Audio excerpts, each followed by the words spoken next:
You're 28 years old. You have a wife and a child.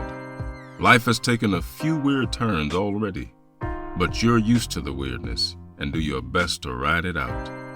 Until recently, you lived in Santa Rosa, California, but life just simply moved too slow there. You need action. You need drama. You need the weirdness deep in your soul. You need to write. You moved to San Francisco, California, where you expect to find all of the above. There's very little money, like there always is, but things are different now, with a wife and a child. You sell an article to a magazine every once in a while, but it's not enough for a comfortable life. You know you have to do something. You are already living a raucous life, full of copious amounts of alcohol with the occasional dip into drugs. You want to prove yourself. Prove that you are capable of reaching the dream you set out for yourself. Then you write an article for The Nation. It's one you're rather proud of. It's called Motorcycle Gangs, Losers and Outsiders. It's about the Hells Angels. And this is the beginning of a great book and a crazy career. Greetings and welcome. You are listening to House of Words, a podcast about writers, authors, and the gunzo. I'm your host, Jason Nemore Harden, and today we're digging into Hunter S. Thompson's novel, Hells Angels.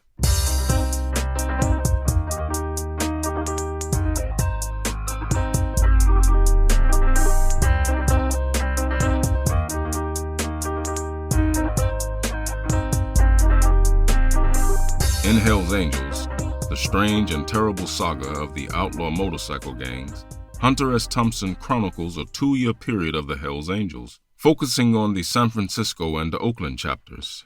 He digs into their backstory, their lives, their parties, and attitudes and philosophies, getting deep into the bone marrow of what they were and represented in the early 60s. At times he becomes one of them, riding with them and participating in their craziness. At other times, he is forced to pull himself away and reevaluate what he is seeing and experiencing.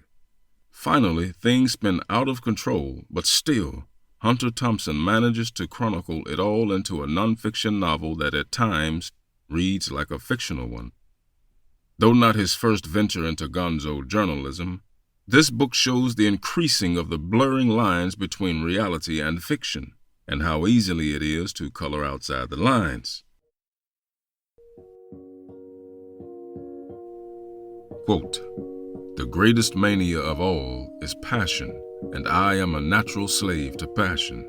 The balance between my brain and my soul and my body is as wild and delicate as the skin of a Ming vase." End quote.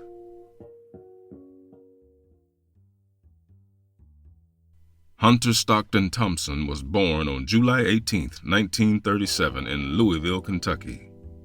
His mother, Virginia, a librarian, said that Hunter was born a night owl. He would never sleep at the same time as his 2 younger siblings, James and Davison, something that would follow him for the rest of his life. She was proud of him, in particular about his charm, which was such that children from the neighborhood would wait on the porch of the Thompson house in the morning so they could walk with him to school. Later, his wife of 17 years, Sandy, would say of Hunter, "He was angry, he was charming, he was a lot of trouble." And more anger and trouble would come after his father died of a neuromuscular disease when Hunter was 14 years old. It wasn't easy for his mother to raise 3 boys full of testosterone. She would turn to gin to ease the pain and stress of life. Hunter hated that his mother drank, despite the fact that he was getting into alcohol himself around this time, a passion and a curse that would linger with him throughout his life. Trying her best, Virginia would bring books home that she and the boys would read together, books like Huck Finn and White Fang. The fact that Virginia made her boys read most certainly influenced Hunter to become a writer instead of a criminal, considering the path he was going down in his teenage years. Even at 17 years old, Hunter had an intuition about the greatness that would eventually follow, and would therefore make carbon copies of everything he wrote. Around this same time, he wrote a third prize essay for the Athenaeum magazine called Open Letter to the Youth of Our Nation, which any Hunter S. Thompson fan should do themselves the service to read. Hunter was part of a literary society called the Athenaeum. The club had a history going back 125 years at that point, but it was more of a social club than a literary club. The men would meet up every Saturday, all wearing suits and ties. They would read out loud something they had written and would provide each other with critique. It would last for a few hours, but as the hours drew by, the ties and jackets would come off, and then they would all go out to get drunk and raise hell. Most of his friends in the club were upper class and knew that even if they got busted doing things they shouldn't, they would get out of it. It wasn't so for Hunter. Unfortunately, Hunter got into more trouble than his wallet could get him out of, and with a third annotation to his record, he was given the choice between juvenile prison or the military. Hunter chose the Air Force, which is where his writing career would begin. Unsurprisingly, Hunter wasn't a good fit in the military. It was an unnatural and all too structured place for someone like him. He would drink too much, get drunk, and wind up in trouble. All of this pushing the boundaries of the rules as far as he could, were all in hopes of receiving a dishonorable discharge. He didn't care how he got out. He just wanted to get out. But his luck would change when the sports editor on the base was busted urinating on the street. The base found themselves desperate for a new sports writer, and Hunter was just plain old desperate, so it seemed like a perfect fit. In addition to being the sports writer for the base, he also found a job with the local civilian newspaper, going under the pseudonym Thorne Stockton, earning a few extra bucks and more experience. After being discharged, honorably, Thompson moved to New York for a while. There he enrolled at the School of General Studies at Columbia and took a few courses, but they didn't amount to much. After struggling for a while, drinking too much and eating too little, he found a job as a copy boy at Time magazine. They specified that they did not want any aspiring writers, as they didn't want anyone who would nag on their editors in order to get something published. Although Hunter managed to fool them into believing that he wasn't a writer, the job didn't last long, as Hunter would continue to drink heavily and would often mouth off to his superiors. Around the same time, Thompson finished the first draft of his first book, Prince Jellyfish, and moved to Middletown, Manhattan. Little is known about the Prince Jellyfish novel, except that The Guardian described it as an autobiographical novel about a boy from Louisville going to the big city and struggling against the dunces to make his way. A short excerpt would later be published in Songs of the Doomed, but at the time, the book was rejected by a number of literary agents. Still jumping from job to job, living a tumultuous life, Hunter got hired as a general assignment reporter, and he covered a lot of sports because he had always had a particular interest and knack for it. That job ended when Hunter kicked and broke the candy machine in the building. Hunter was angry that he couldn't get a candy bar out, though he had paid for it, and began kicking it. He broke the machine, but only took the bar he had paid for. But then others came and ate all the other candy bars for free. Hunter was fired.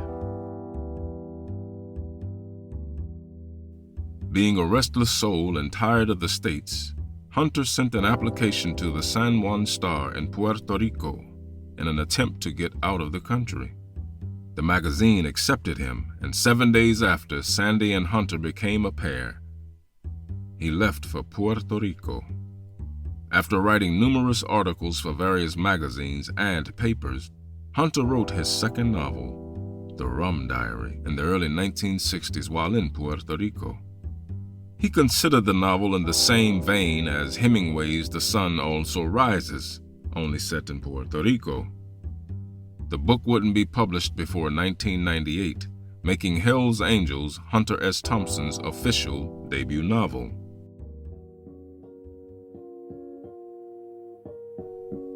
Quote, I have no taste for either poverty or honest labor, so writing is the only recourse left for me." End quote.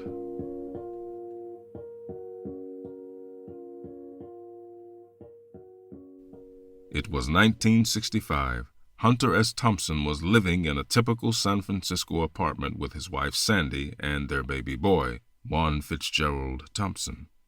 Juan's middle name comes from F. Scott Fitzgerald, one of Hunter's favorite writers. The apartment was long and narrow and only had one bedroom. The bedroom was converted into an office where Hunter could write, while the living room served as Sandy and Juan's bedroom. They had a roof over their heads, but it was far from living an easy life. In order to have a phone line, Hunter had drilled holes through the ceiling and tapped into the phone line in the empty apartment above them. This way they had a phone, for a while at least. But the turning point was just around the corner.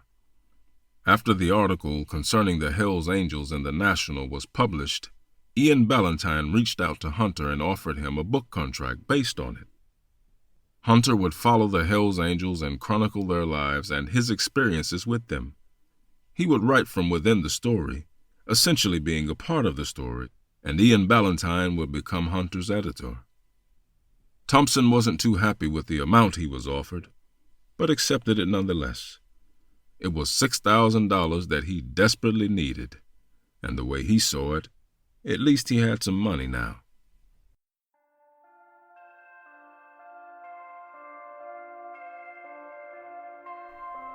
It's no secret that Thompson had a strong predilection for the crazier elements of life, including alcohol, drugs, and heavy partying.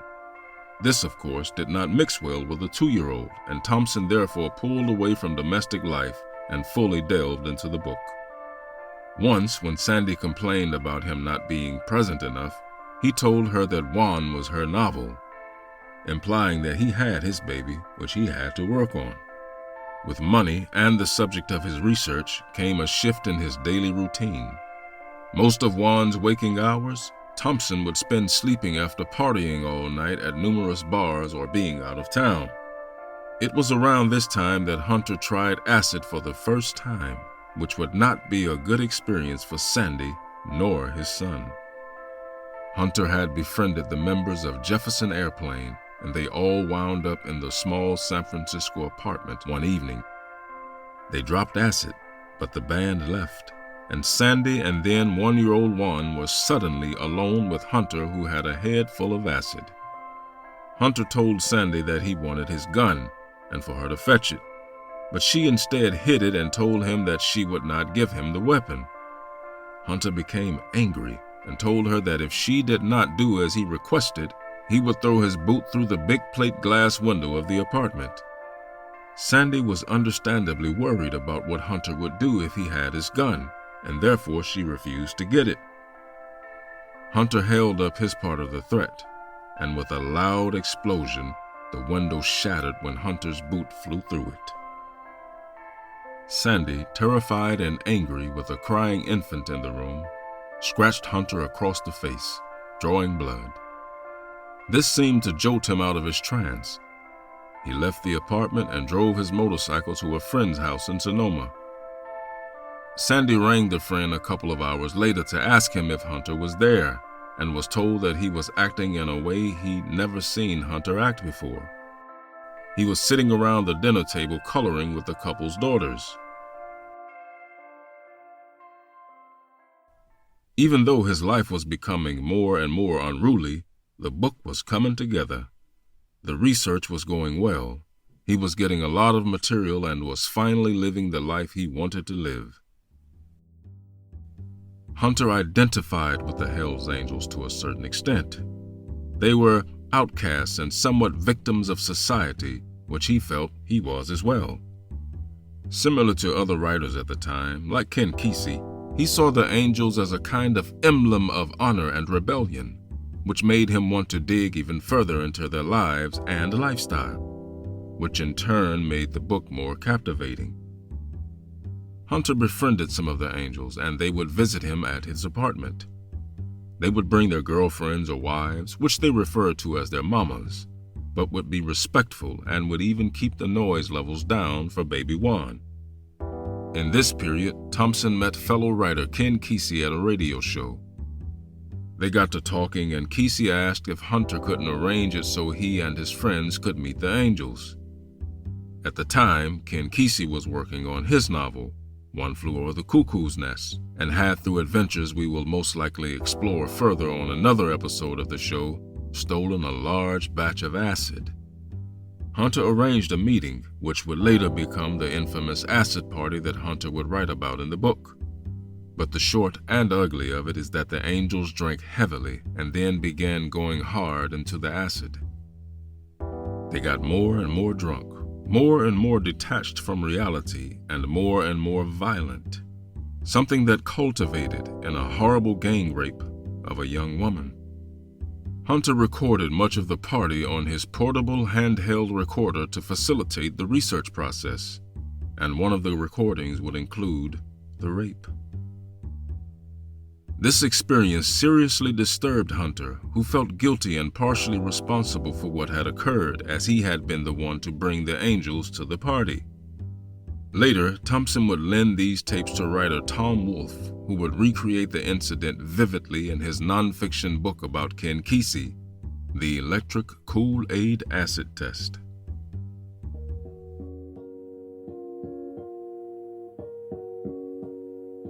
Quote, "Sleep late, have fun, get wild, drink whiskey and drive fast on empty streets, with nothing in mind but falling in love and not getting arrested."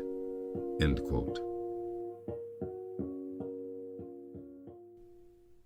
Towards the end of his deadline, Hunter had a lot of material, but he hadn't done as much writing as he should have. Having received $1,500 from Random House as an advance on the hardcover sales of the book, Hunter bought himself a BSA 650 motorcycle and began riding more, drinking more, and doing more dope, which limited his writing hours. Hunter loved his bike, and despite the fact that the angels made fun of it as they only considered Harley Davidsons to be true motorcycles, Thompson found a great freedom in riding. On late nights, he would take acid and ride fast on empty roads, getting his adrenaline going in order to sit down and write. Along with riding his bike, the drinking and dropping acid, came other integral elements that would become a part of his routine, namely Benzedrine and speed. Being constantly in fear of missing his deadline, he would take speed to get and keep himself going when he felt exhausted in order to finish the book. Through the writing of the book, Thompson was also beaten up by the angels. Hunter claimed that they wanted a part of the royalties from his book sales, yet the angels claimed they only wanted a keg of beer. I guess we'll never know the truth now. A while after this incident, which he included in the book, he managed to finish in time and handed it in. The editors at Random House and Ballantine were impressed. They liked it tremendously and only asked for minor changes to be made. They were sure they had a classic and possibly a bestseller on their hands. Hunter, on the other hand, was less sure, and over a conversation, in which Hunter drank more than 20 glasses of wild turkey and was still able to walk straight afterwards, much to the disbelief of the others present, he kept repeating, "We'll see. We'll see."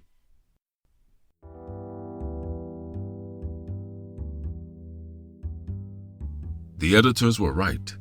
Hell's Angels, a strange and terrible saga, was published in March of 1967 to generally good reviews, and Hunter S. Thompson was touted to be a new great author to keep your eyes on. The book sold about 40,000 hardcover copies through Random House, making it a minor bestseller in 1967. It was then published in paperback by Ballantine in 1968, and by September 1988, 20 years later, it had gone through an incredible 29 printings and sold in the whereabouts of 2 million copies. But as with so many others, with money came success and ego. It was after this book that Hunter's persona, the Gonzo personality, began to take shape. He began wearing sunglasses at all times and the weird, sometimes Halloween-like clothes that are so synonymous with him now. He truly reveled in the persona he had created for himself and kept it going for most of his career, for better or for worse. Soon would come even wilder times for the man who would be known as the creator of gonzo journalism.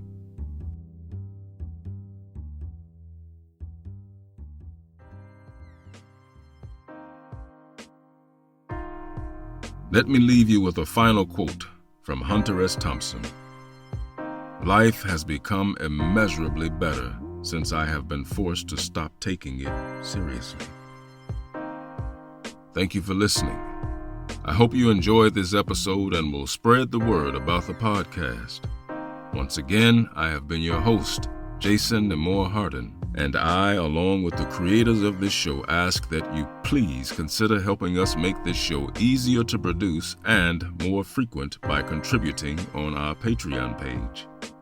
Until next time, keep turning those pages.